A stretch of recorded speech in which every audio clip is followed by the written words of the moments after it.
कछुआ और अभिमन्यु की निगाहें युग पर टिकी हुई थी, यहाँ तक कि बोतल के अंदर कैद यामिनी की भी। वो देखना चाहती थी कि युग क्या फैसला लेता है, अपने प्यार के लिए अभिमन्यु का सौदा काले साये के साथ करता है या नहीं। काला साया फिर युग पर दबाव बनाते हुए उससे पूछता है, बोल युग, तुझे सौदा मंजूर है या नहीं। युग फिर खामोश रहता है। वो एक नजर से अभिमन्यु की तरफ देख रहा था तो दूसरी नजर से उन बोतलों की तरफ देख रहा था जिसमें यामिनी और अनुराग कैद थे। बोतल के अंदर तड़पती हुई यामिनी के आंसू भी उसे साफ दिखाई दे रहे थे। उससे यामिनी की तड़प भी नहीं देखी जा रही थी। उसके कानों में अनुराग के पुकारने की आवाज गूंजने लग गई थी, जो उससे मुक्ति की गुहार लगाए जा रहा था। एक पल के लिए युग खो सा गया था। उसकी आंखों के सामने अंधेरा छा गया था और उस अंधेरे में उसे सिर्फ 3 चेहरे दिखाई दे रहे थे, जिसमें से एक यामिनी का था, दूसरा अनुराग का तो तीसरा अभिमन्यु का, जिसमें से उसे सिर्फ कोई 2 को चुनना था। और वो ये बात भी अच्छे से जानता था कि जो छूटेगा उसका साथ हमेशा के लिए छूट जाएगा, वो काले साये का हो जाएगा। युग की समझ में नहीं आ रहा था कि वो अपने पिता और यामिनी को चुने या फिर अपने दोस्त और अपने पिता को, या फिर यामिनी और अभिमन्यु को। युग के सामने फिर एक बड़ी मुसीबत आ गई थी, जैसे सारी मुसीबतें उसी के लिए बनी हो। युग गहरी सोच में खोया ही हुआ था कि तभी वो काला साया युग की सोच को तोड़ते हुए डरावनी आवाज में गुस्से के साथ कहता है, बोल युग, सौदा मंजूर है या नहीं। युग दोनों बॉटल्स और अभिमन्यु की तरफ एक और बार गौर से देखता है और फिर लंबी आहें भरने लग जाता है। इस बार युग की आंखों में एक चमक थी। उसकी आंखों की चमक को देखकर कोई भी बता सकता था कि उसने फैसला ले लिया था कि उसे क्या करना है। वो काला साया आखिरी बार युग पर दबाव बनाते हुए उससे पूछता है, बोल युग, तुझे सौदा मंजूर है या नहीं। युग उस काले साये की आंखों में देखते हुए धीरे धीरे कहता है, मुझे सौदा मंजूर है। जैसे ही युग ये बात बोलता है, वो काला साया कस कस कर हंसने लग जाता है। उसकी खौफनाक हंसी ग्रेवयार्ड कोठी के अंदर गूंजने लग जाती है। कछुआ और यामिनी भी युग का फैसला सुनकर दंग रह गए थे। उन दोनों ने भी कभी नहीं सोचा था कि युग अपने दिल के सबसे करीबी दोस्त का सौदा कर देगा, वो भी काले साये के साथ। अभिमन्यु खामोश था, जैसे उसे कुछ फर्क ही नहीं पड़ता हो। वो युग के साथ उसके हर फैसले में कदम कदम पर साथ था। वो काला साया डरावनी हंसी के साथ हंसी रहा था कि तभी युग उस काले साये को टोकते हुए कहता है, मेरी बात पूरी तो सुन ले, बात पूरी नहीं हुई कि तू चला जश्न मनाने। जैसे ही युग ये बात बोलता है, उस काले साये की हंसी कम होने लग जाती है। वो खामोश हो जाता है। युग अपनी बात पूरी करते हुए कहता है, मुझे सौदा मंजूर है और सौदा वही होगा जो पहले तय हुआ था, पुराना वाला सौदा। जैसे ही युग ये बात बोलता है, वो काला साया गुस्से में आ जाता है और वो गुस्सा उसकी पीली डरावनी आंखों के तेज को देखकर साफ समझा जा सकता था। काला साया चिढ़ते हुए कहता है, पुराना वाला सौदा, मतलब तू अभिमन्यु का सौदा नहीं करेगा।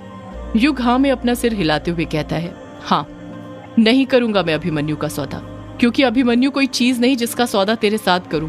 वो दोस्त है मेरा और दोस्तों के सौदे नहीं करते, बल्कि उनके लिए सौदे तोड़े जाते हैं। जब कछुआ युग के मुंह से ये बात सुनता है तो उसके मन में भी युग के लिए इज्जत बढ़ जाती है। उसे इस युग में वही पुराना वाला युग नजर आने लग जाता है जिसका दिल पानी की तरह साफ था। युग की बात सुनकर उस काले साये को गुस्सा तो आया था, पर वो जानता था इस वक्त उसके लिए अभिमन्यु से भी ज्यादा कोई जरूरी चीज थी तो वो ताबूत था जिसके अंदर अनुराग का शरीर रखा हुआ था। उसे किसी भी कीमत पर जल्द से जल्द अनुराग का शरीर चाहिए था। उसे इस चीज का एहसास था कि कल ब्लड मून की रात है और अभी काफी काम है जो करने बचे हैं। उसे युग और उसके दोस्तों को ग्रेवयार्ड कोठी से जल्द दफा करना है। वो काला साया अपने आप पर नियंत्रण रखते हुए कहता है, ठीक है युग, जैसी तेरी इच्छा, तुझे पुराना सौदा करना है तो फिर वही सही। काला साया भारी लहजे में कहता है, फिर तुझे तो पता ही है सौदे में एक चीज के बदले एक चीज ही दी जाती है। तू मुझे ताबूत दे रहा है तो मैं भी इन बोतलों में से तुझे एक ही बोतल दूंगा। काला साया हंसते हुए कहता है, बता कौन सी बोतल चाहिए, तेरे बाप वाली या फिर यामिनी वाली। युग फिर दुविधा में फंस जाता है। उसकी मुसीबतें कम होने का नाम ही नहीं ले रही थी। अब उसे या तो यामिनी को चुनना था या फिर अपने पिता को, उस पिता को जो पिछले 14 सालों से मुक्ति के लिए तड़पे जा रहा था। युग की आंखें फिर से नम हो गई थी। उसके लिए अपने पिता और यामिनी में से किसी एक को चुनना मुश्किल था। वो काला साया युग की भावनाओं जज्बातों के साथ खेल रहा था। उसे देखकर साफ समझ आ रहा था कि ये सब करने में उसे बड़ा मजा आ रहा था। यामिनी खामोशी के साथ युग को देखे जा रही थी। उसे भी नहीं पता था कि युग किसे चुनेगा, पर वो उसके हर फैसले के लिए तैयार थी। युग ने अपनी निगाहें दोनों बोतलों पर टिका दी थी, जिसमें उसे एक बोतल में यामिनी नजर आ रही थी तो दूसरी बोतल में धुआं नजर आ रहा था। पर अनुराग के पुकारने की आवाज कहीं न कहीं अभी भी उसके कानों में गूंज रही थी, जो उससे मुक्ति की गुहार लगाए जा रहा था। अगर युग सोचता कि वो अनुराग को मुक्ति दिलाएगा तो उसके हाथ से हमेशा के लिए यामिनी का साथ छूट जाता। वो यामिनी जिसने उसकी जान बचाई थी, अपने लबों से उसके अंदर सांसें भरी थी, वरना उसकी सांसें तो उसी दिन थम गई थी जब वो तालाब के पानी में कूदा था। पर अगर यदि वो यामिनी को चुनता तो कभी अपने पिता को मुक्ति नहीं दिला पाता, जिसके लिए वो महाडायन से लड़कर आया था। अपने दोस्त अभिमन्यु को मरने की हालत में छोड़ दिया था, सिर्फ अपने पिता को मुक्ति दिलाने के लिए। वो अपने बेटे होने का फर्ज उतारना चाहता था, उन्हें मुक्ति दिलाकर। जैसे जैसे युग अपने पिता और यामिनी के बारे में सोचते जा रहा था, वो गहराई में डूबते जा रहा था। उसकी परेशानियां कम होने की जगह बढ़ती जा रही थी। काला साया फिर युग पर दबाव बनाते हुए डरावनी आवाज में कहता है, बोल युग, कौन सी बोतल दूं, यामिनी की या तेरे बाप की? जल्दी बोल, वरना मेरा मन बदला तो दोनों ही नहीं दूंगा। युग हड़बड़ाहट के साथ बोलता है, नहीं नहीं, ऐसा मत करना, मैं बताता हूँ। काला साया गुस्से के साथ कहता है, तो फिर बता जल्दी।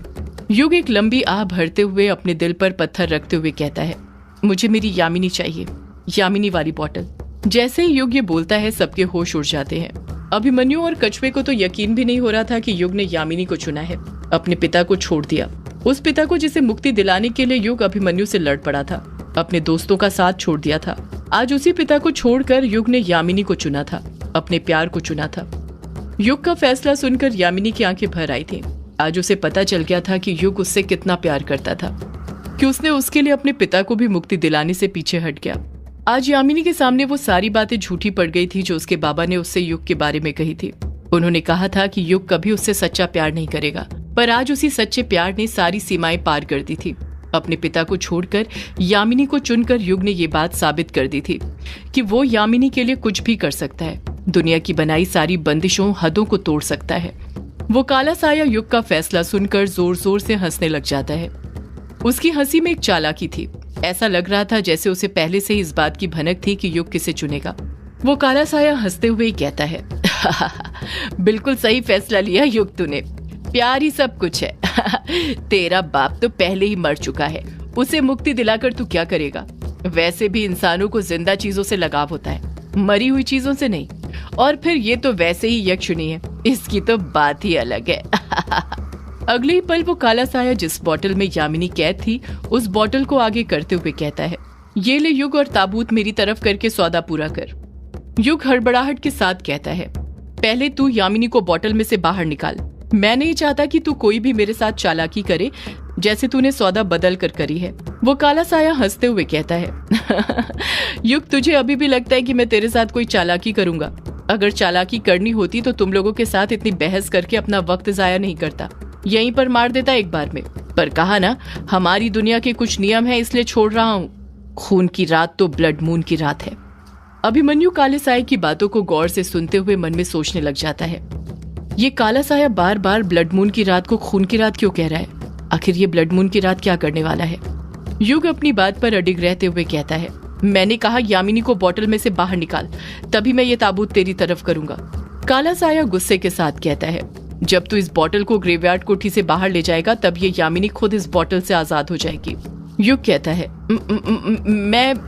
मैं कैसे तेरी बातों पर यकीन कर लूं? अब मुझे तेरी किसी बात पर यकीन नहीं है। काला साया हंसते हुए कहता है, तेरे पास मेरी बातों पर यकीन करने के अलावा कोई दूसरा रास्ता है? युग खामोश ही रहता है, कुछ नहीं कहता है। अपनी शक्तियों का यूज करने का सोचता तक नहीं है, क्योंकि वो काले साये से लड़कर फिर से अभिमन्यु और कछुए की जान को खतरे में नहीं डालना चाहता था, इसलिए वो चुप खड़ा रहता है। वो काला साया युग की आंखों में देखते हुए उस पर दबाव बनाते हुए कहता है, मैंने कहा ताबूत मेरी तरफ कर।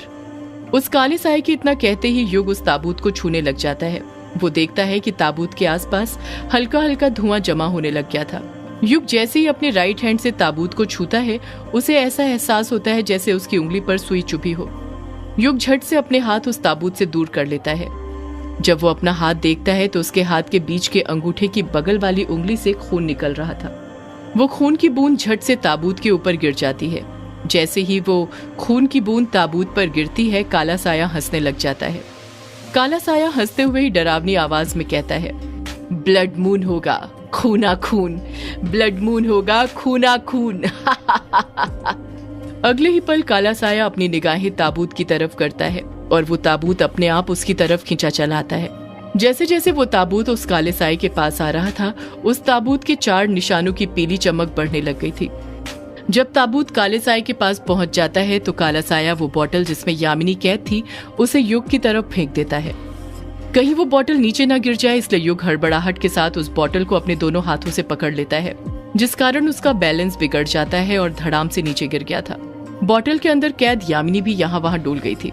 वो काला साया फिर हंसने लग जाता है। उसके हाथ में अभी भी एक बोतल थी जिसके अंदर धुआं भरा हुआ था। उस धुएं के सिवा कुछ दिखाई नहीं दे रहा था। युग अपनी जगह पर से उठते हुए कहता है, अभी तो मैं जा रहा हूँ, पर अपने पिता को मुक्ति दिलाने के लिए मैं वापस जरूर आऊंगा। मेरी ये बात याद रखना, मैं वापस आऊंगा यहाँ पर। वो काला साया हंसते हुए कहता है, हाँ युग, तुझे तो वापस आना ही होगा। तेरे बिना ये ग्रेवयार्ड कोठी सूनी जो है। हम सब का अंश एक दूसरे से जुड़ा है। तेरे बिना काम कैसे होगा? तुझे तो आना ही होगा वापस। मुझे इंतजार रहेगा तेरा युग, इंतजार रहेगा। युग पलटकर कुछ नहीं कहता है, बस गुस्से के साथ उस काले साए को घूरते रहता है। वो काला साया हंसी रहा था कि उसकी हंसी के साथ ताबूत के आसपास धुआं बढ़ने लग जाता है। ताबूत के पास देखते ही देखते इतना धुआं बढ़ जाता है कि वो ताबूत दिखाई देना बंद हो जाता है, धुएं में ही लुप्त हो जाता है। और अगले ही पल जब धुआं गायब होता है तो उसके साथ ताबूत तो उस जगह से गायब होता ही है, साथ में वो काला साया भी वहां से गायब हो जाता है। वो काला साया ताबूत लेकर वहां से चले गया था। युग ने अपने हाथ में जो बोतल पकड़ी हुई थी वो हिलने लग जाती है, और वो बोतल कोई और नहीं बल्कि बोतल के अंदर कैद यामिनी हिला रही थी। उसे देखकर ऐसा लग रहा था कि उस काले साए के वहां से जाते ही उसका दम घुटने लगा हो, जिस कारण उसे सांस लेने में दिक्कत हो रही थी। युग तुरंत उस बोतल को लेकर ग्रेवयार्ड कोठी से बाहर जाने लग जाता है। उसके पीछे पीछे ही अभिमन्यु और कछुआ भी जाने लग जाते हैं।